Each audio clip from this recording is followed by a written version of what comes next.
When Clint Eastwood walked onto the Tonight Show stage that night, something happened that had never happened before. Here is the full story.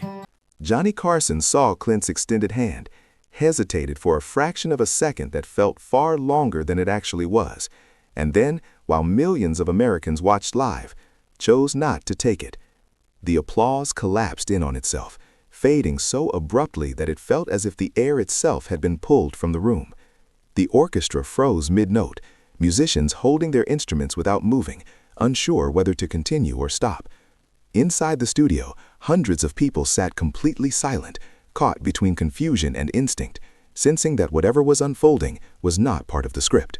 Late-night television, a space built on rhythm and predictability, suddenly felt fragile. Clint Eastwood did not move. He did not withdraw his hand, did not smile to soften the moment, did not glance toward the audience in search of reassurance.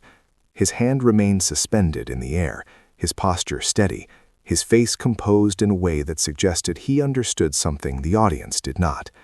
Clint Eastwood had built a career on control of expression, control of presence, control of silence, and now that silence stretched across the studio like a held breath.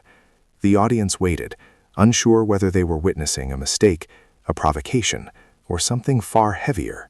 What no one watching could yet understand was that this moment had been set in motion long before Clint Eastwood stepped onto that stage. It had begun hours earlier, quietly, without cameras or applause, when a message arrived that reopened a chapter both Clint Eastwood and Johnny Carson had spent more than 20 years keeping sealed. Earlier that afternoon, Johnny Carson sat alone in his office at NBC Studios in Burbank. It was a room he knew intimately, a space that had witnessed years of preparation, reflection, and routine. Awards lined the shelves behind him, reminders of decades spent mastering the art of making America comfortable before sleep. Framed photographs captured moments of laughter with guests who had passed through his studio and into cultural memory. Usually, this office felt like confirmation that life had unfolded exactly as it was meant to, that the hard parts were long behind him. On that day, however, the room felt different. The air seemed heavier, the familiar walls less reassuring. On his desk lay a yellow telegram, its presence impossible to ignore. It had been delivered by courier, marked urgent in red ink, bypassing assistants and producers alike. Johnny had recognized the weight of it before even opening it. His hands, steady for decades under studio lights, trembled slightly as he unfolded the paper. The sensation was unsettling precisely because it was so unfamiliar now. The message was brief, stripped of all unnecessary words. It did not offer greetings or explanations. It went straight to the truth. The man who sent it was dying.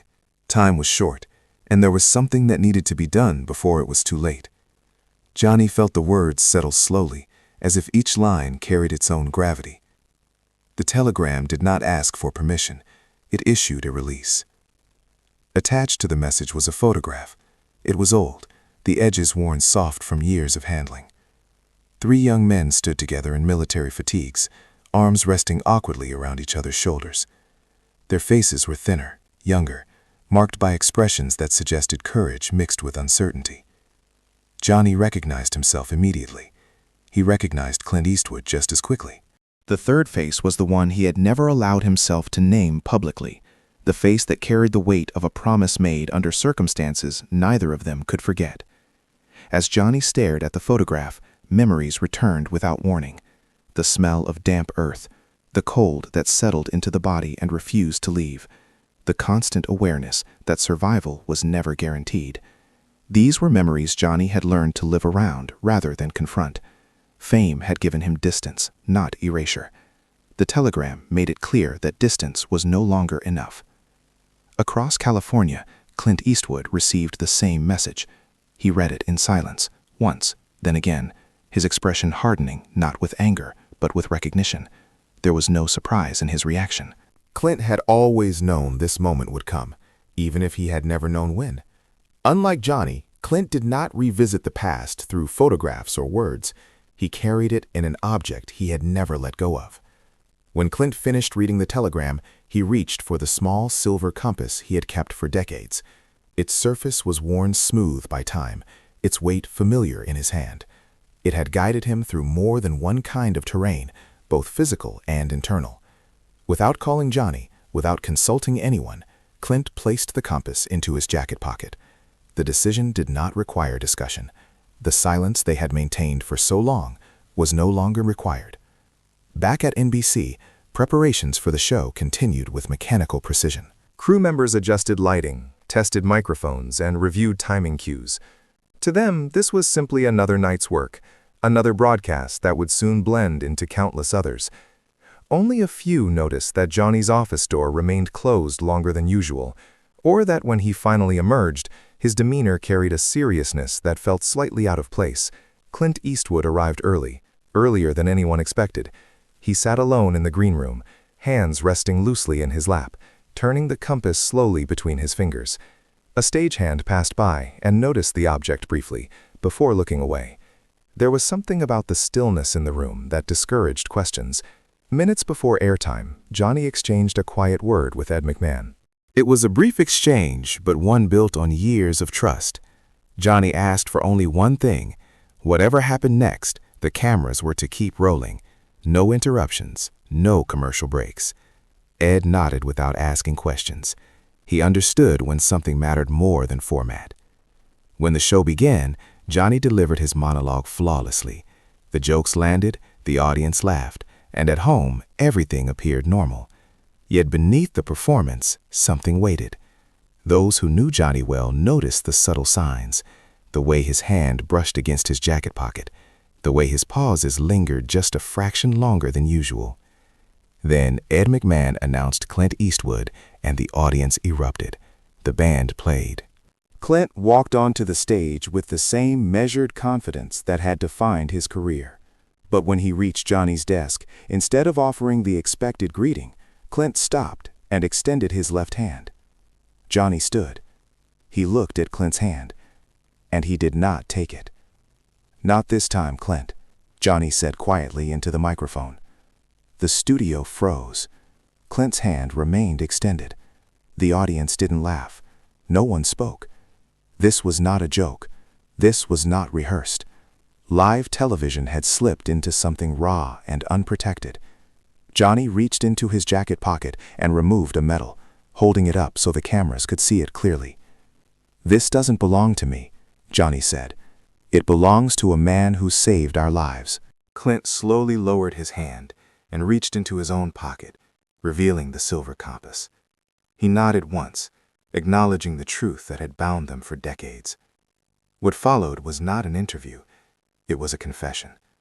Johnny spoke of a time before fame, before studios and scripts, when fear was constant and survival uncertain. Clint spoke next, admitting something the public had never heard him say, that he had been afraid, and that without the man they were about to name, neither of them would have lived long enough to become who the world knew. They told the story of a third man, a man who ran toward danger when others were ordered away, a man who saved 2 younger soldiers and asked for nothing in return except silence. He believed anonymity allowed him to keep serving, to keep protecting others without distraction or recognition. Johnny Carson and Clint Eastwood honored that request for more than 20 years, carrying the weight of that promise as they built their lives. Now, with time running out, that silence had been lifted. Johnny explained why the handshake had been delayed, why some gestures must wait until they can be earned, why loyalty sometimes looks like absence rather than acknowledgement. Then Johnny stood. Clint stood with him. And this time, when Clint extended his hand again, Johnny took it. Not as a greeting, as a vow. They held the grip longer than etiquette allowed. The audience rose to its feet, many openly crying. This was no longer entertainment. It was recognition. The broadcast ended, but its impact did not. Phones rang through the night. Veterans called in. Families talked. Stories long buried resurfaced. Somewhere far from the studio lights, a man watched and knew that his life had mattered, that he would not be forgotten. Sometimes the most powerful moments are quiet. Sometimes the most important promises are kept in silence for decades. And sometimes The handshakes that matter most are the ones that take a lifetime to finally happen.